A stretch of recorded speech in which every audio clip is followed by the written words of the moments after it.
It's the 25th of April, and as I was up this morning at early 30 and I was reflecting upon every good thing that God had done through the week, it just reminds me of what the Apostle Paul told us to be doing in his letter to the church at Ephesus.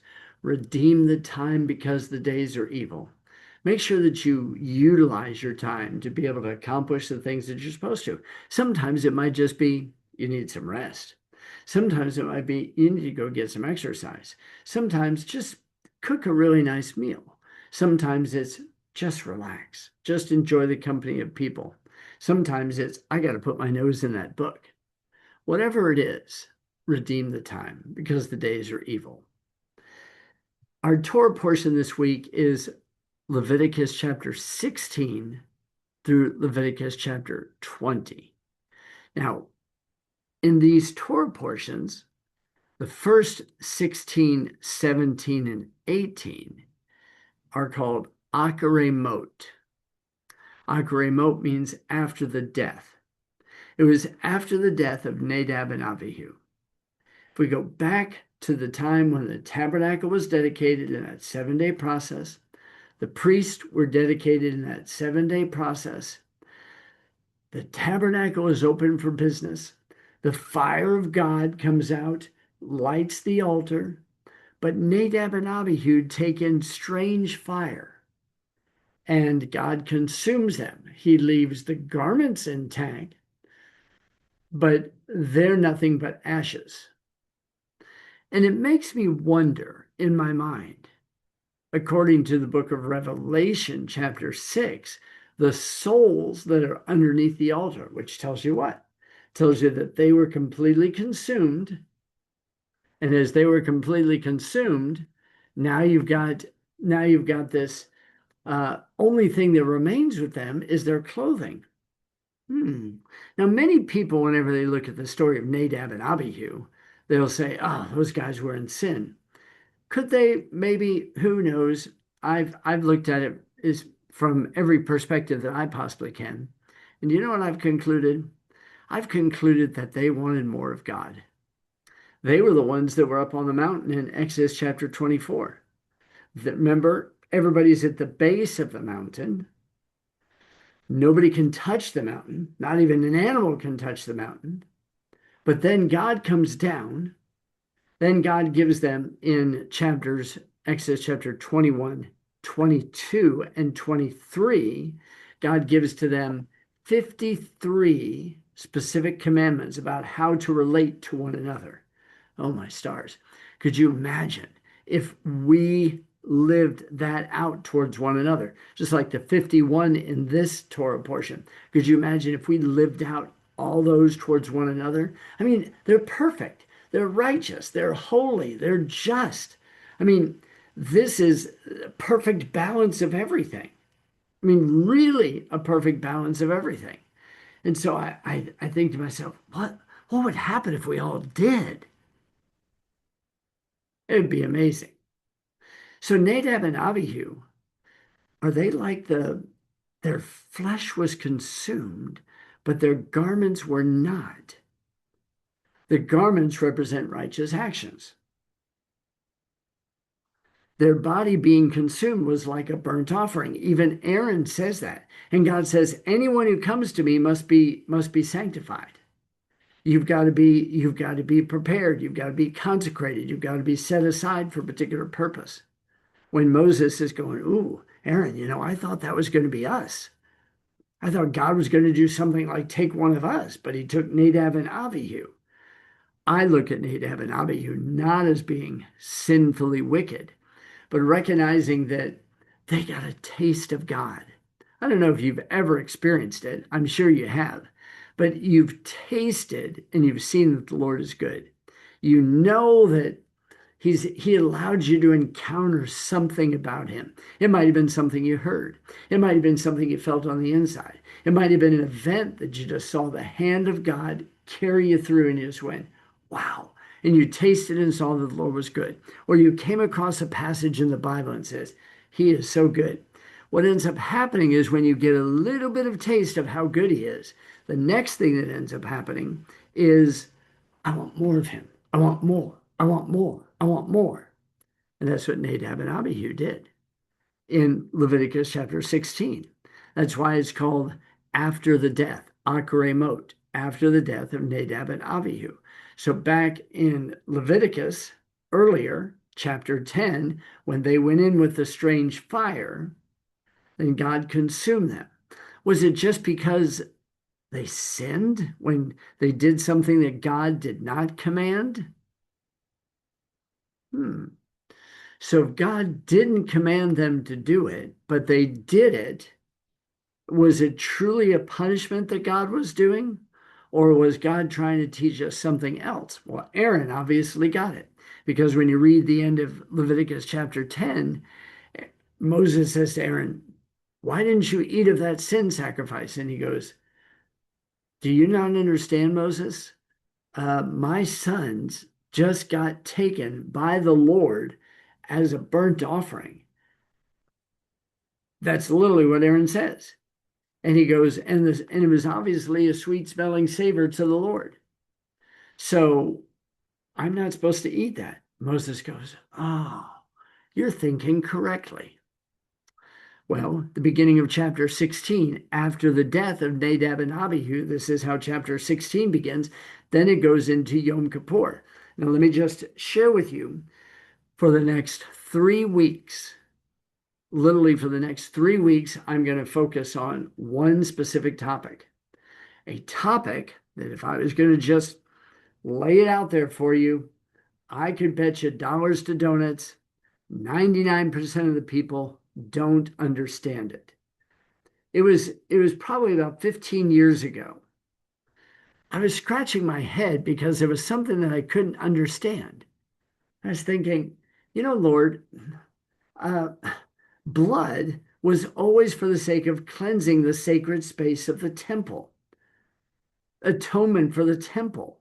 Like the blood would be sprinkled on the altar to provide atonement. Anytime that you and I hear the word atonement, the first thing that goes through the majority of minds is, oh, a covering for sin, a forgiveness of sin. And I'm looking through the scriptures at this concept of atonement, and I'm thinking, did the altar sin? Did the brazen laver sin? Did any of the vessels in the tabernacle sin? Huh. Did the book of the law sin? Hmm. So there must be something more to atonement. Well, it doesn't mean that sin's not paid for. I just say that there's something more. And hopefully in the past 3 weeks of counting the Omer, because we're on the 21st day of counting the Omer, hopefully you're going, you know what? What I believe is true, but I'm getting an expansive view of it. That's what we want. We want people to say, oh, that's what that means. It's a bigger picture. And of course, what I'm giving you is only small in comparison to what the full truth is.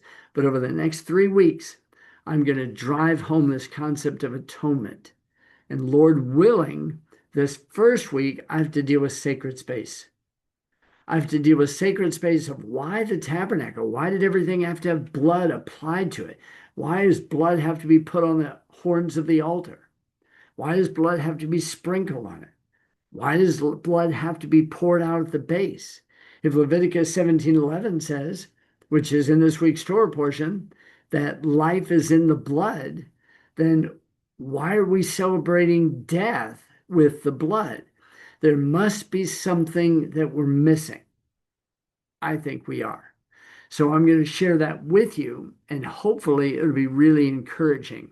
It's going to require a little bit of thinking, but I'm sure hoping that by the time it's all said and done, you'll go, my understanding of what Christ has done on the cross and what he's doing as my high priest is now more valuable than ever before. Hopefully that'll be the case. Let's pick up in chapter 19. One of the things that I want to do is I want to focus in on the 4 specific qualities of what it means to love your neighbor. And we have to, according to Luke chapter 10, we got to figure out, well, who is our neighbor anyway? So pick up here in chapter 19. And of course, we're not going to be able to do everything with everybody, but let's just read through a few of these and give some small commentary. He says, I'm in verse 13, you shall not defraud your neighbor. Now notice it's your neighbor. You shall not defraud your neighbor, neither rob him. The wages of him that is hired shall not abide with you all night until the morning. You say, what does that mean? When I was training guys to work in the auto detailing business or the truck stop business that we had, or the biodiesel business that we had, or the bed lining business that we had, or the construction business that we had, any of those types of things, I would always pay them every day. You say, why? Because when you're poor, you need to be paid every day. That way you're not just going, oh, if I could just make it to the weekend. That expression, there's more week than there is money. So I would pay them every day for a full day's work. And they would always be back the next day. Versus not being able to pay them. And at the end of the week say, sorry, we don't have the money. Always paying every day, every day. This is what he says in verse 13. He says, verse 14, which I emphasized last night to you, you shall not curse the deaf, nor put a stumbling block before the blind, but you shall fear your God. I'm the Lord. So we talked about how can you curse the deaf? He can't even hear anything. But we talked about how Yeshua in Matthew chapter 12 says, here's the reason why I'm speaking in parables, so that those who can't hear won't be able to understand. So those who see won't be able to see. When he's talking about cursing the deaf, have you ever shared something so plain, so simple to somebody that if they would have applied it, it'd have been amazing. They would have just kicked Heine on everything. Well, if I curse the deaf, a person's not listening to me. And I'm going, oh, I've told them 50 times. Why can't they get it through their head? Because the cursing the deaf isn't a curse upon them. It's a curse upon you because this is the way that I'm thinking. Putting a stumbling block before the blind? Who are the blind? Well, you say, oh, they're the sinners. And I go, well, could be. Over in 2 Peter chapter 1, he gives the best definition of who these blind individuals are. Listen carefully as he says, beginning in verse 5, and besides this, give all diligence. Diligently add into your faith virtue, and into virtue knowledge, into knowledge self-control, into self-control perseverance, into perseverance godliness, into godliness brotherly kindness, and into brotherly kindness charity, agape love. And if these things are in you and they're abounding, you will neither be barren nor unfruitful in the mature knowledge of Jesus Christ. But he who lacks these things is blind and nearsighted. He can't see afar off, and he has forgotten that he is purged from his old sins.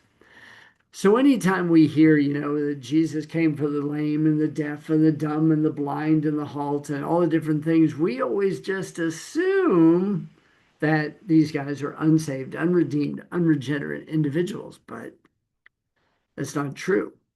Context will tell you every single time.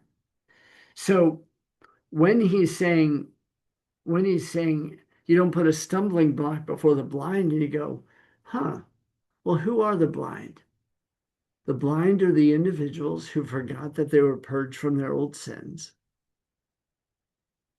Number two, a blind man can not only not see what he's doing, but he doesn't have the capacity to look out into the future and to see things. That's a blind person. So don't always think unsaved the way that we think just because somebody's got an ailment. God's doing a bigger work there.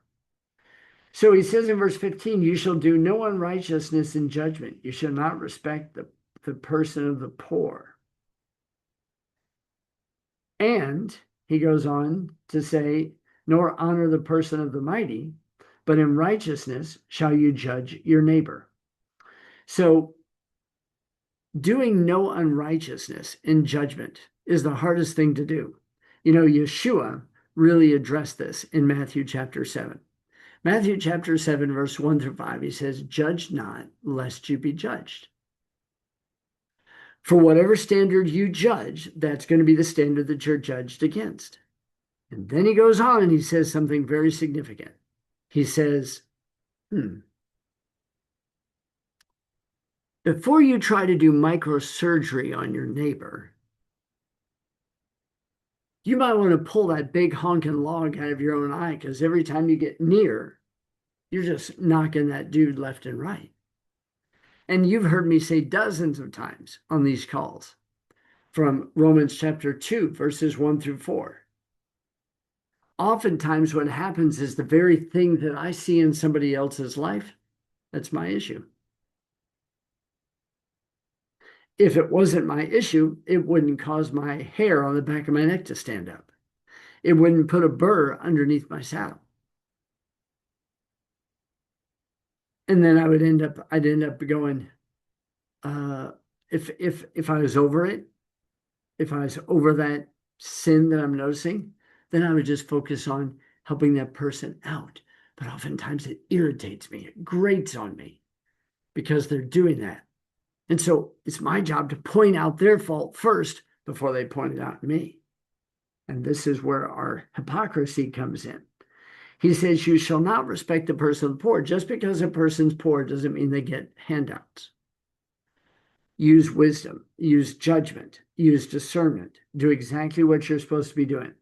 But in righteousness, and he says, do not the same to the mighty, but in righteousness you shall judge your neighbor. So once again, we have to ask ourselves the question, who is my neighbor? And if I was going to ask you, who is your neighbor? I know you'd be able to tell me. But let me summarize it for you in Luke chapter 10. Luke chapter 10 has the story of what is called the Good Samaritan. And many of you are familiar with that. Picking up in verse 25 through 37. There's a certain lawyer that comes to Yeshua and he says, seeking to tempt him, he goes, excuse me, master, what's the greatest commandment? And he says, well, have you consulted Moses? You shall love the Lord your God. Hear, O Israel, the Lord your God is one. You shall love the Lord your God with all your heart, all your soul, and all your might. And the second is like unto it, you shall love your neighbor as yourself. And he goes, oh, good. Who's my neighbor? Because when we think of a neighbor, we just think the person next door, or we think the person down the block. That's not true. A neighbor might be somebody right there in your house. Then again, even in your marital relationship, part of the team may not have the what they need in order to be able to do what they do. So now if I stop to think about this, my neighbor, who is my neighbor? Well, Yeshua tells him a story. And he says, there was a man who is half dead laying on the side of the road. And there was a Pharisee who was coming down from Jerusalem heading to Jericho, and he walked on the other side of the road and didn't meet the needs of that individual. Then there was a Levite who came down, and he walked on the other side of the road, and he didn't meet the needs of that individual. Then there was a Samaritan, a half-breed, that was coming up from the south country going up to Jerusalem, and he saw this man who was there. He stopped, he evaluated, he looked to see what the man needed. Obviously, he was half dead, whatever that means. And now he bandages his wounds, loads him up on his donkey, takes him to an innkeeper. He pays the innkeeper for a couple of days' stay, and he says, I'm going to be out of town, but I'll be back in a couple of days. If anything costs more, I'll take care of it. But I'll come back and I'll make sure that your needs are taken care of. Now, there's many, many layers of depth in here, but all I'm concerned about is just knowing who's my neighbor. So Yeshua turns to this lawyer and he says, so which one's the neighbor? Was it the Pharisee who didn't go to him? Was it the Levite who didn't go to him? Or was it the Samaritan who stopped, bandaged his wounds, applied oil, saw that he was needing something, and then he took him to an innkeeper, and the innkeeper was able to say, okay, I got you. And then the lawyer says, well, I suppose the third one. And Yeshua said, you are correct. Go and do likewise. So now when you see somebody about your neighbor, says, but in righteousness you shall judge your neighbor. That's important. But oftentimes what we do is we judge based on what we see rather than using Isaiah chapter 11, not judging based on what we hear, not judging based on what we see, judging based on what's in the heart, but knowing first you've taken care of yours. When Yeshua in Matthew chapter 22 is asked the question about the greatest commandment, he tells us, you shall love the Lord your God with all your heart, soul, and might. Love your neighbor as yourself. Great. That's very, very good. Now, if we take a look at verse 16, in verse 16, back in Leviticus 19, you shall not go up and down as a talebearer among your people, neither shall you stand against the blood of your neighbor. Okay? I don't want to be a talebearer. Now, a talebearer is not somebody who tells lies. You can be telling the truth. But if you're spinning a web, as I had a dream one time a couple of years ago, I dreamed that there was a spider web up in the corner of my room. And there was a big, gigantic spider. I mean, he was big. So he goes up there and goes right up into the roof in my dream. And I thought, oh, that's quite the dream. Now I got to stick with who's my neighbor. Says a talebearer is somebody who speaks the truth, but he's spinning a web. He's spinning a web to catch that person. He's spinning a web to try to do something to bring that person down and elevate themselves up. The talebearer. It can be truth, or it doesn't have to be truth. But a talebearer is someone who is contrary to the neighbor. He's definitely not the neighbor. In righteousness, you shall judge your neighbor. And remember who the neighbor is. The neighbor is, so I'm looking on this call right now, and I see 4 people, 3 people for sure. Whether I'm one or not, you'd have to determine. But the fact is that if you saw somebody in need, you would meet their need. There's your neighbor. That's Yeshua's own definition. In fact, that's the only place in the entire Bible where the definition in a story form is given about a neighbor. So he says, don't be a talebearer. Don't be spinning up a web. Don't try to catch something. Don't try to catch somebody so that you can devour them. No, build people up. But when you are judging your neighbor, because we're supposed to, judge in righteous judgment. Just make sure that you've taken care of the big honking log out of your own eye before you take the speck out of your neighbor's eye. So he says in verse 16, you shall not go up and down as a talebearer among your people, neither shall you stand against the blood of your neighbor. I am the Lord. So in two verses here, we have the neighbor being addressed. The neighbor's being addressed in relationship to make sure that if you're judging your neighbor, you're judging them correctly. First of all, look at their life. Because the neighbor is the person who's willing to help people, bends over backwards, does the types of things for people to help them, even as King David said, doing it to their own hurt. That's a neighbor. Those are what I call bunker buddies. Those are people who've got your back. In the police academy, they call, I've got your six. Those are the people that you can depend upon to get something done. Dependable to have your back. Make sure that you're judging them correctly. And so he said, and by the way, did you notice, in righteousness you shall judge your neighbor? Now, Yeshua addresses this in John chapter 7, verse 24. He says, do not judge based on appearance, but judge righteous judgment. And you say, well, how do I know if it's righteous judgment or not? Well, remember what we saw the other night, 1 John chapter 3, verse 7. It says, he that does righteousness is righteous, even as he is righteous. So if you're walking in accordance with the word of God, then when it comes to a situation of your neighbor, you're going to give, and this is what I call giving your neighbor the benefit of the doubt. Look at their life. Look at their fruit. Look at how they live. Look at what they do. And if their life is down here in the daubers, lift them up, help them up. But just make sure that you judge appropriately your neighbor. Don't be a talebearer among the people, neither shall you stand against the blood of your neighbor. Now, you say, well, what does that mean to stand against the blood of my neighbor?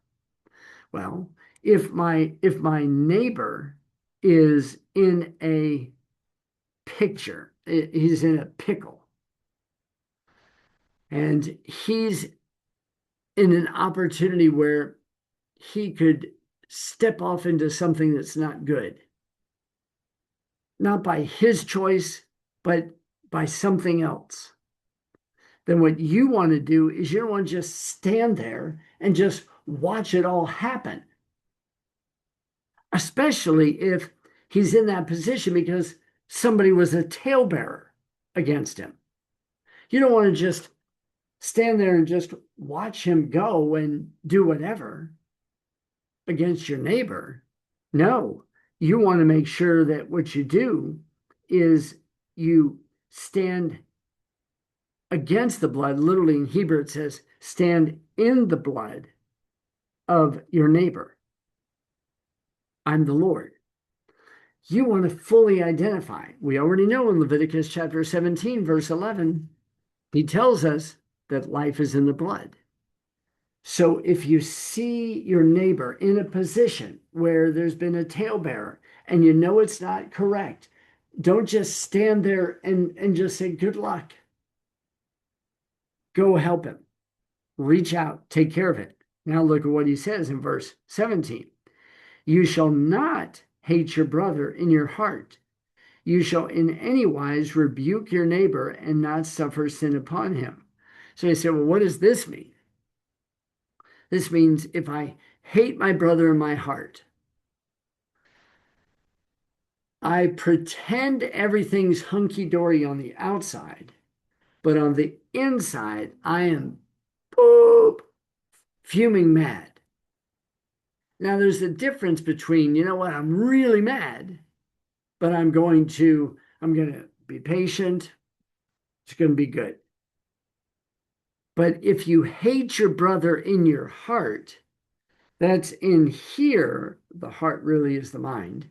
The thoughts that you have towards him are wicked, they're evil, they're destructive, they're not good.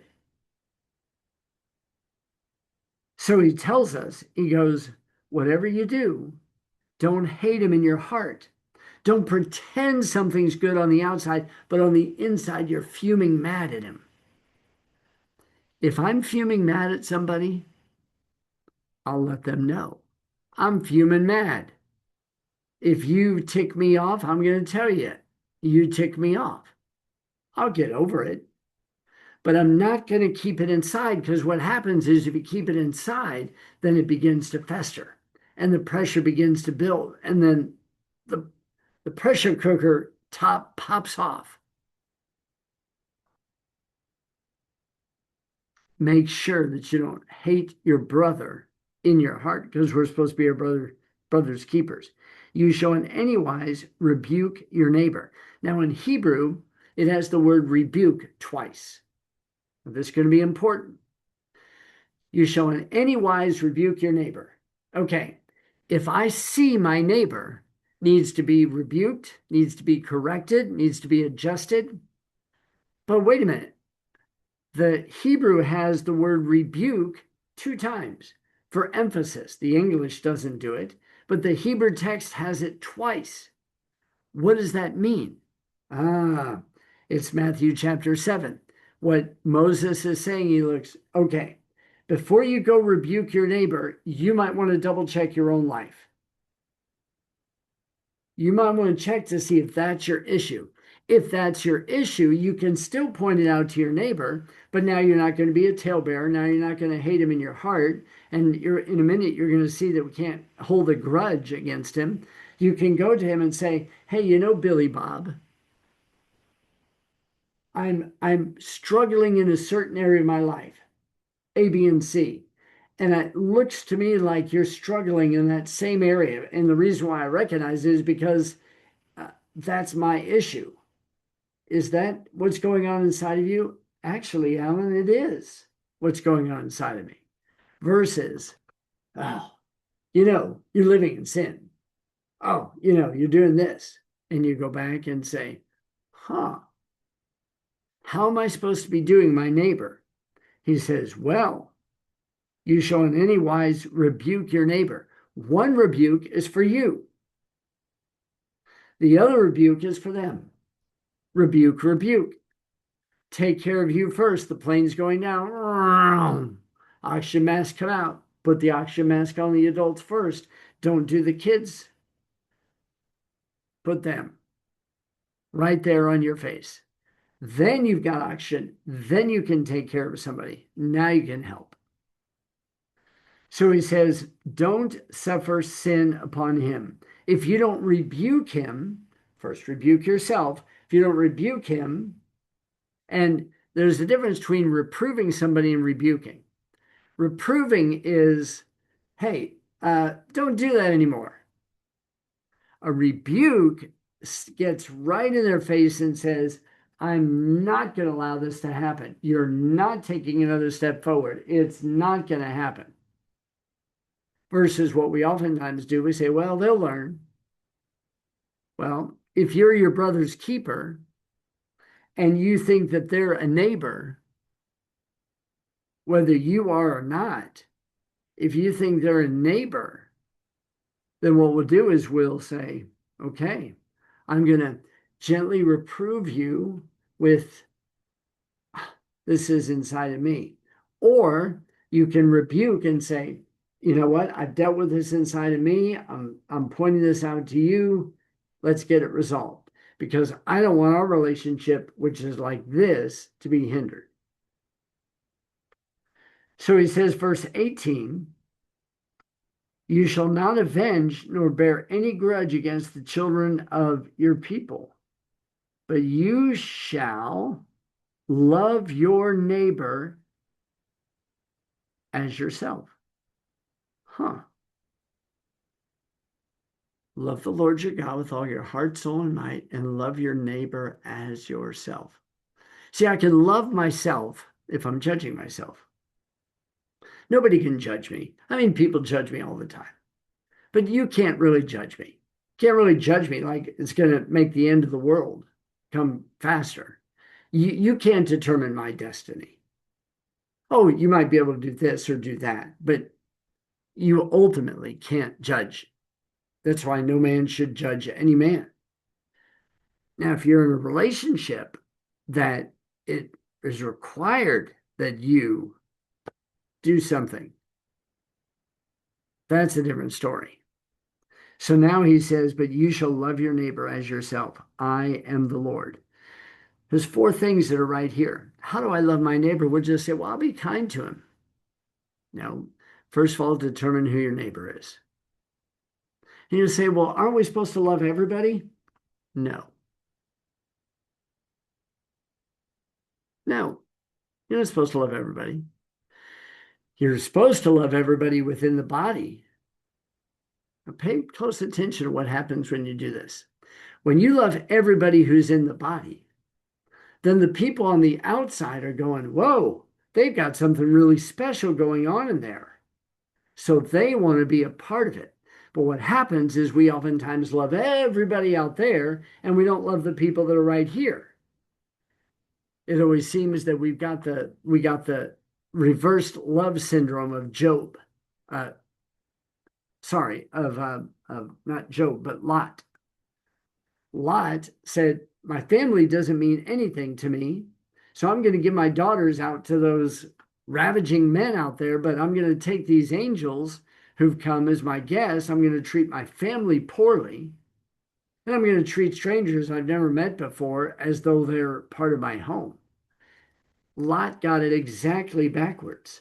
Instead of starting with his home and just saying, go away, boys, don't do this thing. You're not getting my children. You're not getting my sons-in-laws. You're not getting my sons. You're not getting any of that stuff. You don't get any of it. I need to not have misplaced love. Misplaced love says, the things that are private, I'm making them public. The things that should be public, I'm making them private. I'm reversing it. That's what Lot did. I need to understand if I'm going to love my neighbor as myself, that I need to recognize, number one, I need to make sure that I don't go up and down as a talebearer against my neighbor. That's why, for me, I don't talk about people. I just don't talk about people. And here at the clinic, if I ever talk about anybody, it's because I have permission from a client to talk to them about, to Suzanne. But I don't just talk about people because I don't want to be a talebearer. I don't want to be a talebearer against my neighbor. I don't want to spin a web for them that they're going to get trapped in a spider web. I don't want that. I just want them to walk in truth. So I don't want to go up and down as a talebearer. And I definitely don't want to stand in the blood of my neighbor because he is the Lord. I'm not going to hate my brother in my heart. Not going to do that. I'm going to rebuke him if he needs it, but I'm not going to rebuke him if I've got that issue inside of me. If I've got that issue inside of me, I can say, hey, Billy Bob, you know what? We're all on the same journey. I'm struggling with this. I need you to pray for me. I'll pray for you. Great. Issues resolved. At least it's now resolved to head in the correct direction. He says, you shall not avenge or bear any grudge against the children of your people. Ooh, this one's tough. This one's so tough. Bearing a grudge. So-and-so did this to me. So I'm just going to bear a grudge. And a grudge is just ugly. Ugly, ugly, ugly. Don't bear a grudge.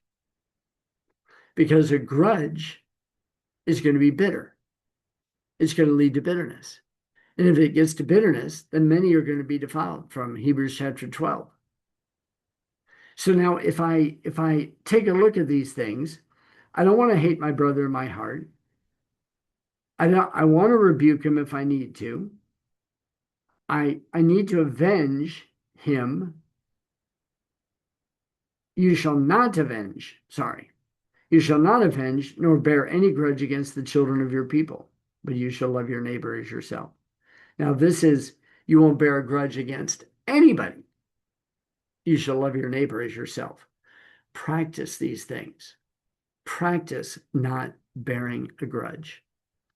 These are if we say, well, what does it mean to love my neighbor? First of all, know your neighbor. Number two, Oh, and Yeshua said in Matthew chapter 5, when he said, "Let your light so shine before men that they may see your good works and glorify your Father in heaven." That's what Yeshua said. Now we know that with that light is not for the world to be able to see, it's so that everybody in the house can see. This is my perspective. If we would focus on taking care of the people who are in your most centrally located relationships, if we would do that for people and they would come here to the clinic, or they would do something and they get special care, loving on them, doing what we're supposed to do on their behalf, then those individuals, they're going to go out and they're going to spread the word. But we, like Lot, get it backwards sometimes. Oh, we'll open the door for somebody at the store. We'll help a lady at the store with her groceries. We'll be extra kind to somebody. Oh, thank you. Yes, please. But to our spouse, to our children, to our parents, we'll treat them like what?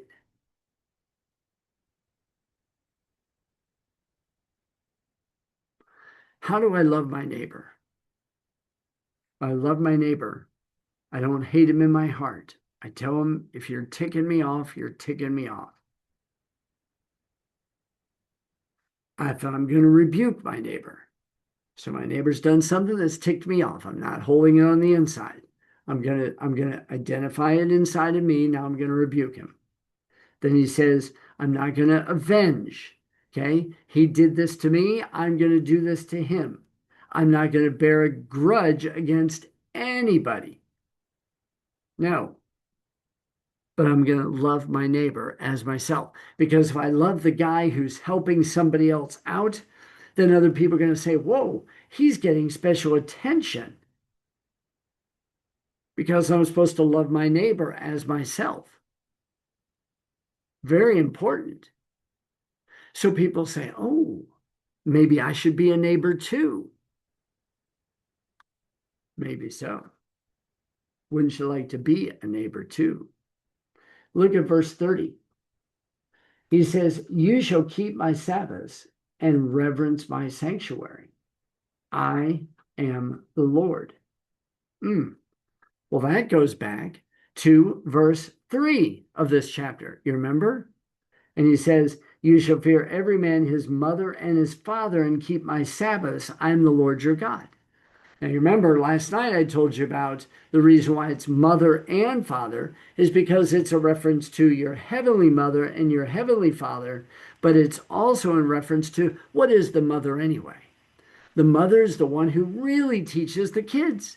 She's with the kids all the time. She's devoting her life to make sure that they, know how to brush their teeth, comb their hair, take a bath, put on them clothes, clean the kitchen, do any of the types of works that are the woman's supposed to teach. She's supposed to teach, and she's given preeminence. Mother and father. And then, of course, it's connected to the Sabbath. So now in chapter 19, verse 30, you shall keep my Sabbaths and reverence my sanctuary. Oh, well, before it was honor your mother and father, and you shall keep my Sabbaths. Now it's you shall keep my Sabbaths and reverence my sanctuary. One of the things that I was always taught that whenever I walk into the sanctuary, whether it's your church or whether it's somebody else's church or whether it's a synagogue or whatever, I always want to go like this, zip the lip. But today we got kids running every which direction. We've got all kinds of things happening. The sanctuary doesn't have any sacredness to it at all. It's just a place where we meet. And the reason why we come to this conclusion is because we think this is the church. And this is the church. But you got to have a building to meet in, whether it's a house or whether it's a larger building. So what ends up happening is the children are running around like chickens with their heads cut off. And we just laugh and laugh and laugh and just, oh, they're so cute. Not over in Pakistan or India. They'll sit on a hard floor, legs crossed, Bible in lap for hours. The kids. Yeah, they leave us to shame. At least they leave me in shame. So he says, regard not them that have familiar spirits, neither seek after wizards to be defiled by them. I am the Lord your God. In other words, don't be looking to other sources that aren't of God to help you with your future. Those are big today. You shall rise up before the hoary head and honor the face of the old man and fear your God. I am the Lord. Gotta be my favorite verse in the whole Bible. Joking. Says, rise up and greet the hoary head. Here's one way whether I really know somebody's Torah observant. If they're really Torah observant and I walk into the room, they'll rise. If I'm in a room and a hoary head walks in the room, I will always rise. You say, why? It's called respect. They've earned it. Oh, well, they're just sinners. They've earned it. Show honor, show respect. That's the Torah. Rise up before the hoary head, honor the face of the old man, and fear your God. I am the Lord. Huh. Significant stuff. Verse 13. And if a stranger sojourn with you in your land, you shall not vex him. Now, what does it mean if a stranger sojourns with you in the land? Here's the children of Israel in covenant relationship, living in obedience, living out righteousness. And here's a sojourner who comes. He's, first of all, not going to be let into the fold unless he identifies with the God of Abraham, Isaac, and Jacob. So now he's part of the fold. And he says, you can't vex him. Rise up before the hoary head, neither seek after wizards to defile them, be defiled by them. I'm the Lord. Rise up before the hoary head and honor the face of the old man and fear your God. I'm the Lord. And if the stranger sojourns with you in your land, you shall not vex him. Why would you not vex him? Why would you not treat him that way? Because the most abundant commandment in the Bible, mentioned over 40 times, is that God delivered you out of Egypt. Never forget you were once a slave in Egypt. Never forget. Never forget the areas of life that you struggled. Never forget. Never forget that when a person comes into your life, there's only one of two reasons.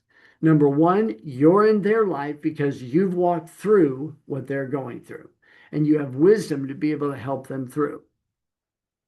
Or number two, they've gone through something that you're going through.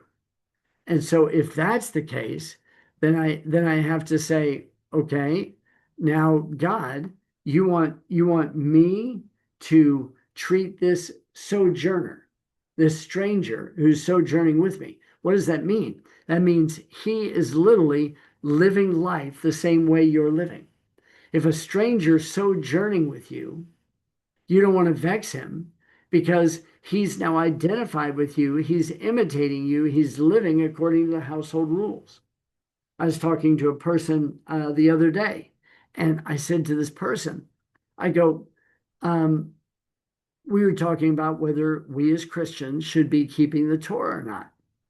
And I asked him after I had done all this preliminary work, and he agreed to all the preliminary work. Then I emphasized to him, I said, okay, you were once a foreigner. You were not part of the Commonwealth of Israel. Now you've been grafted into Israel. Now you're part of the household of God. If I come over to your house, do you have particular rules like take off your shoes? Yeah, we do. Well, then, if I came over to your house and I was going to stay there, and I said, well, I'm not going to take off my shoes. And you'd say, then you can't live here. This is what the sojourner was doing. This is what the stranger was doing with the sojourner, living like the sojourner, like him, abiding by the household rules, holding to whatever that individual is holding. If I come over to your house and when you're eating a meal, if I see the head of the house leaning on a table, it's okay for me to lean on the table. If I see the head of the house with his hands in his lap, I'm not leaning on the table. If I'm in a I get invited over to somebody else's house and uh it's dinner time. I don't eat until I see the master of the house eat. Follow the household rules. So I told this person, I go, does it make any sense that you're now part of the household of God? You're now part of the commonwealth of Israel. Now you're part of the covenants of Israel. You're now part of the promises of Israel because you've been grafted in. And now what you're telling me is that you don't have to abide by the house rules. And the person looked at me like, oh, I never thought it like that. I said, I'm not telling you that you just have to all of a sudden change. And I go, but doesn't that make sense? So wouldn't it make sense that what you do is you'd start going back and learning some of this stuff so that you can be part of the Commonwealth of Israel? Rather than just saying, okay, well, the Jews are over there and the Christians over here. The Jews are going to HE double hockey sticks. And the Christians, of course, we're going to heaven. God says, look, if you have a stranger who's sojourning with you, walking out, then treat him well. That's really important. Okay? Verse 34, but the stranger that dwells with you shall be unto you as one born among you, and you shall love him as yourself, for you are strangers in the land. I like that. I really like that. If he's going to dwell with you, then I need to treat him as one who is born among me. Be careful. Don't judge somebody based on their failure in the past, because chances are we've all failed to some degree. Treat them as though they're born in your family. Blood is thicker than water. You shall love him as yourself. Ooh, this sounds like love your neighbor as yourself. So, in other words, this individual right here who's born among you, the stranger that's dwelling with you, he's actually abiding with you, doing what you do. Love him as yourself, just like you would a neighbor. Ooh. I guess that means that I've got to be doing that myself. I've got to be doing those behaviors myself if he's going to be sojourning with me, if he's going to be walking with me and doing all those things. Therefore, he goes on to say, skip verse 35. You shall do no unrighteousness in judgment, in meat yard, in weight, or in measure. Just balances, just weights, just ephah, just hinge shall you have. I am the Lord which brought you out of the land of Egypt. Now, many of you are familiar with the scales. You've got a fulcrum here, and then you've got a scale on either side. And you usually put the weights on one side, and then whatever the product is you're buying is over here. When the scripture talks about, from Proverbs chapter 11, verse 1, false balances are an abomination. In other words, if I say that each one of these stones represents $1 of price, and I'm doing weight over here, and I've got 6 pounds of produce on the scale, then over here, I need to make sure that the individual who's putting the weights on the scale, that those weights are accurate so that I pay a fair price. One of the challenges that we face is that we do unrighteous in our judgment. We do unrighteousness where we have not proper weights. We don't have um, we don't have anything that would show perfect balance and harmony. Now, what's crazy about this is I have to apply this to my own life. Am I fair with myself? Because sometimes we're not. Sometimes we run a harder standard against ourselves than we would against other people. An unjust balance is an abomination in the sight of the Lord. That's Proverbs chapter 11, verse 1. And he's saying, make sure that your balances are the same. I don't expect anything of you that I don't expect of me. I don't expect more out of me, and I'm harder on myself than I'm on you. And I don't elevate myself up here, at least I hope not. I don't elevate myself up here versus holding you down here. Like I have so much knowledge and you should just be hanging on every word that I say. That would be an unjust balance. And he says, an unjust balance, it's not good. Just balances, just weights, a just ephah, a just hin shall you have. I'm the Lord your God, which brought you out of the land of Egypt. In the land of Egypt, they weren't doing anything fair. There was no fairness in it. The Egyptians got one thing, the other people got the other. Therefore shall you observe all my statutes, all my judgments, and do what? And do them. I'm the Lord. Observe all my statutes, my hukat, those things that you don't even understand. Observe them all. Now, when it says observe, it's giving you a clue. Observe. Here at the clinic, when I learn a new skill, I'm hoping that Suzanne will show me the skill. Then I can observe the skill. Then if I observe the skill, then I can do the skill. So there's a pattern here. I get taught what to do. The what to do's, the why to do's, the when to do it. So that's over here.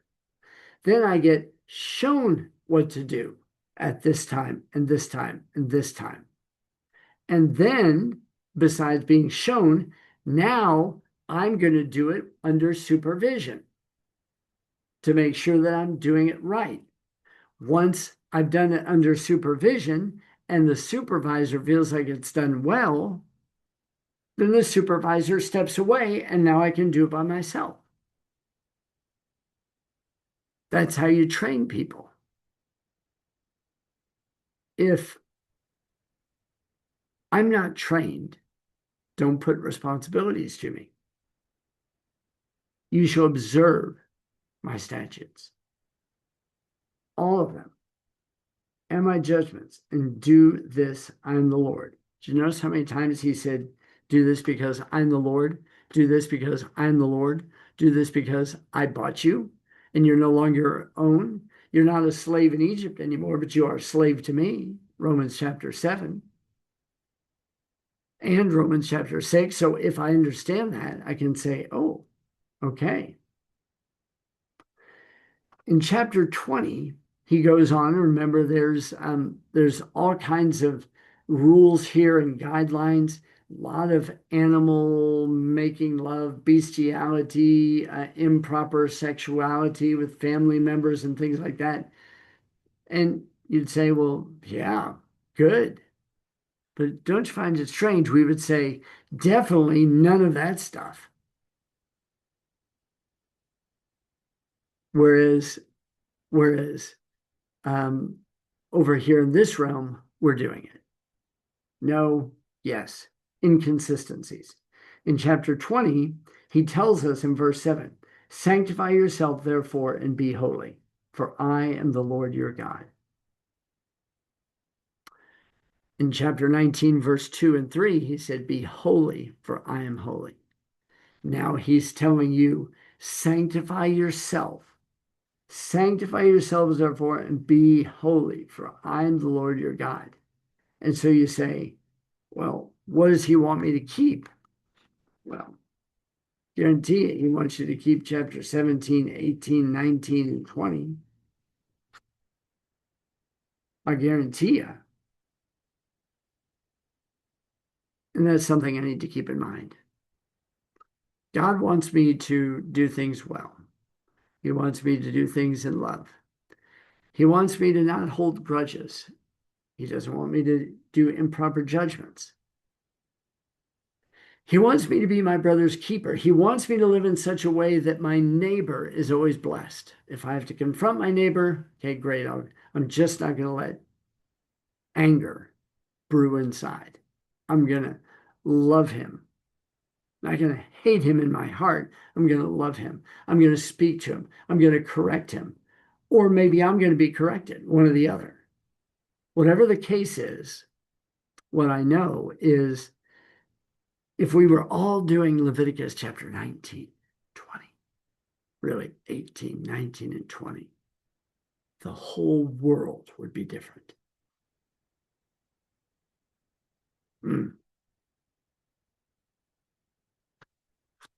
We got a long way to go. But that's what I wanted to share with you this morning. I wanted to give you the 4 guidelines for loving your neighbor. Definitely wanted to do that. Definitely wanted to emphasize to you, don't be harder on yourself than you are other people. Live a good standard. Never forget that you were once slaves in Egypt. Set yourself apart. Be holy, even as he is holy. Don't isolate yourself from the world. Be in the world, just not be consumed by the world. Influence the world. Take note of the world. Bless them. Do those types of things, and you'll be living out the Torah, which is really funny because most people are really living out the Torah. They just don't know it. I would encourage you to go back and read chapter 18, chapter 19, and chapter 20 and say, you know what? There it is.